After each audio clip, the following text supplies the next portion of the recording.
Well, see the way the question is asked and also the way normally it's addressed is, people think there is something called as negative thought and positive thought. They want to remove the negative thoughts and have only positive thoughts. For such people, I would ask them to just experiment for 10-15 seconds.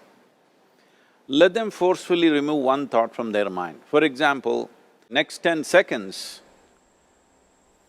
just don't think of a monkey. Try not to think of a monkey for next 10 seconds. You will see you will be full of monkeys. So what I'm saying is, this is the nature of your mind, because in this mind, all the three pedals are throttle. There is no brake, there is no clutch. Whatever you touch, it will only go faster. In this kind of mind, people have been taught from moral teachers and religious teachers, do not think about bad things. Well, since then it's been a full-time job. So there is no way you can handle the mind like this. This doesn't need any great enlightenment.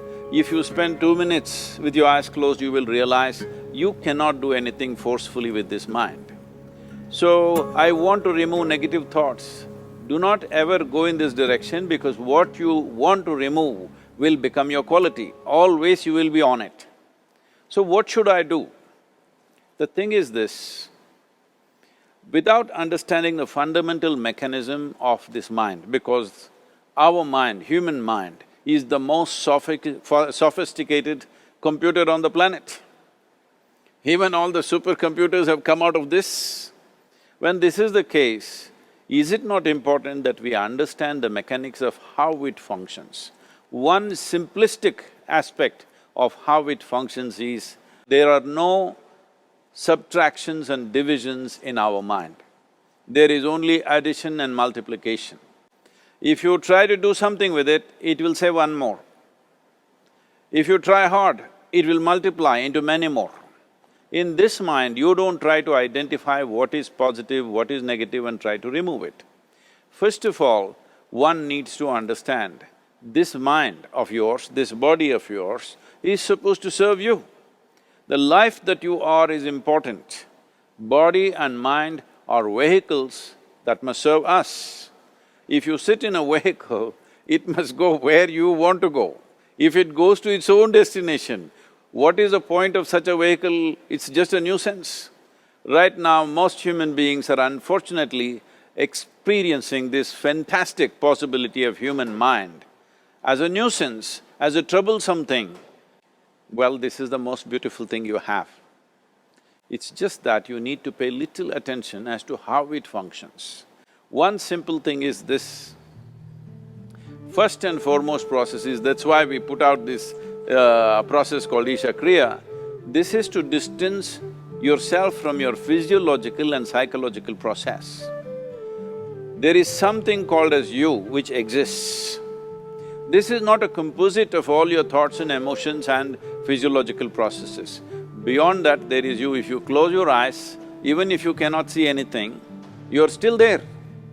It is through the window of your eyes that you're looking out, but if you close your eyes, it doesn't mean that you don't exist, you still exist. So beyond your thought, you still exist, beyond your emotion, you still exist. So that you, the life that you are, this has to come into your experience. Why is it that you're not allowing that to come into your experience, which is the most significant aspect of who you are? Who you are right now, the most significant aspect is, you and me are alive right now, this is it. What I'm thinking, what you're thinking is not the important thing. We are alive right now, that is the important thing. So, it is important that you focus on this fundamental sense of aliveness within you, and then you will see there is a natural distance between you and your thought process. Once there is a distance between your psychological process and your physiological process, this is the end of suffering. Because there are only two kinds of suffering that human beings go through, physical suffering and mental suffering. Once you create a little space between you and your mind, between you and your body, this is the end of suffering. This is something every human being has to experience and know, otherwise thinking I will just remove negative thoughts and I will have positive thoughts, all the best, it's not going to work 100%, it's not going to work. because nobody can remove it, they can avoid it for some time. So when negative thoughts come, you say Ram Ram, Shiva Shiva, whatever you want, but this is just avoiding, it's not gone. The moment you stop that, it will pop back with great force, otherwise it'll come back in your dreams. So it's very important, first of all you need to understand your anger, your resentment, your fear, your anxieties, the negativity that you generate. Generally resentment, anger, it is always directed towards somebody. But we need to understand this is poisons that we are drinking and expecting somebody else to die. Fortunately, life doesn't work like that. If I drink poison, I die. If I drink poison, you don't die. So, we need to understand this. When I say poison, today you can have yourself chemically analyzed.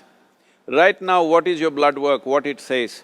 5 minutes of intense anger, check your blood work and see, there will be lots of negative elements in it, literally you're poisoning yourself. So, do you want to poison yourself? Definitely not. Now the very question is coming from certain helplessness, what shall I do? Don't do anything, just sit back and just concern yourself with something which is a life process. Maybe your heartbeat, maybe your breath, maybe just a sensation of being alive. Depending upon how sensitive or how perceptive you are, accordingly, find something. It could be a sensation in the body, it could be breath, it could be heartbeat, it could be anything, something which indicates life to you.